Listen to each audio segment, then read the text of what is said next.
नमस्कार दोस्तों।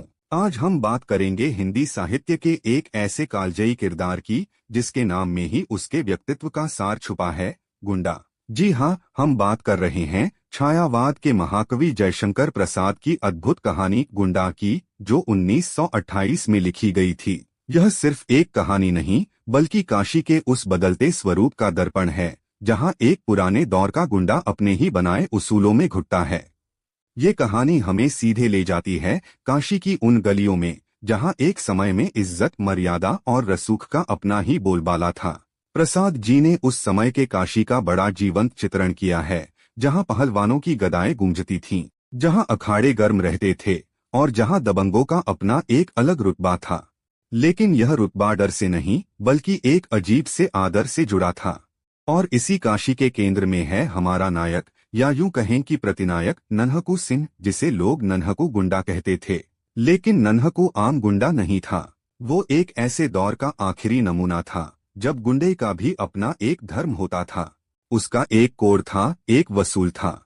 वो शरीफों को नहीं सताता था, बेबस को नहीं लूटता था। उसकी दबंगई सिर्फ उन लोगों के लिए थी जो गरीबों को दबाते थे, जो कानून को ठेंगा दिखाते थे। नन्हकू बलवान था, निडर था, और उसकी एक आवाज पर पूरा इलाका थर्रा उठता था। लेकिन उसकी यह शक्ति सिर्फ अपनी सत्ता कायम करने के लिए नहीं थी, बल्कि अपनी दुनिया के अन्याय को दुरुस्त करने के लिए थी। वो खुद को उस वक्त का न्याय व्यवस्था मानता था, जब असल न्याय पहुंच से दूर था। लेकिन समय बदल रहा था, अंग्रेज सरकार का दखल बढ़ रहा था, कानून की नई किताबें आ रही थीं, अखाड़ों का रुतबा कम हो रहा था और अदालतों की ताकत बढ़ रही थी। नन्हकू सिंह जैसा पुराना गुंडा इस बदलती दुनिया में खुद को बेगाना महसूस करने लगता है।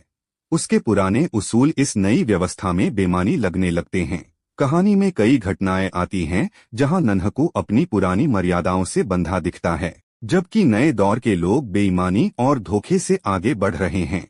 एक जगह नन्हकू एक व्यक्ति की इज्जत बचाने के लिए अपने ही सम्मान को दांव पर लगा देता है। वह देखता है कि अब इज्जत का कोई मोल नहीं है, पैसा और कानून ही सब कुछ हैं।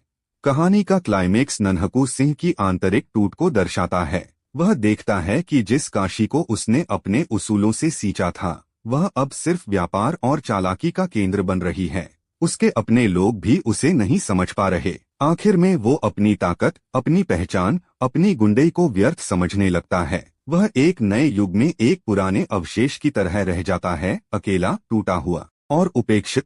जयशंकर प्रसाद ने गुंडा कहानी के माध्यम से कई गहरे सवाल उठाए हैं। क्या गुंडा हमेशा बुरा होता है? क्या समाज में अव्यवस्था को व्यवस्था में बदलने के लिए कभी कभी गुंडई की जरूरत पड़ती है? और सबसे महत्वपूर्ण, जब पुराने मूल्य टूटते हैं और नए मूल्य स्थापित नहीं होते, तो समाज किस दिशा में जाता है? गुंडा सिर्फ एक व्यक्ति की कहानी नहीं है, बल्कि एक युग के अंत और दूसरे युग के आगमन की गाथा है।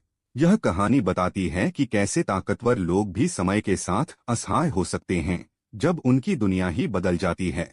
नन्हकू सिंह जैसा गुंडा, जो कभी अपने ही उसूलों का बादशाह था, अंत में एक बदलते हुए समाज का अकेला और हारा हुआ हिस्सा बन जाता है। तो दोस्तों, जयशंकर प्रसाद की गुंडा एक ऐसी कहानी है जो हमें सिर्फ मनोरंजन ही नहीं देती, बल्कि समाज, नैतिकता और मानवीय मूल्यों पर विचार करने के लिए मजबूर करती है।